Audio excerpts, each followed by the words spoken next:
how to set time limit on apps on Android. Hey everyone, welcome back to our channel.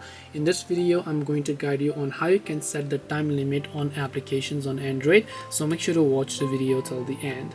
Now if you want to set time limit for apps on Android, it is actually quite simple. Every Android phone, you have to open settings. It comes with a feature called digital well-being and parental controls. It is there on Google Pixel, it is there on MIUI, HyperOS, Samsung's One UI as well. So depending upon the Android phone, just look for digital well-being and parental controls option. You don't have to install any third-party apps, by the way.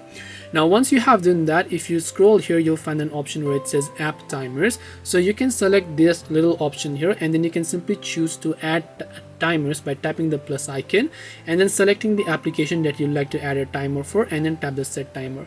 So you can simply go ahead and then select a certain timer that you would like to add here, and then just tap the done button, and once done, that timer will get successfully set for the app. If you'd like to remove it, select it and then just uncheck it from here, and then you should be able to go ahead and then remove the timer. This way you can go ahead and then set time limit on apps on Android. Hope this video was helpful. If you have got any questions, feel free to leave them down below. Thank you for watching till the end, and see you soon in the next video.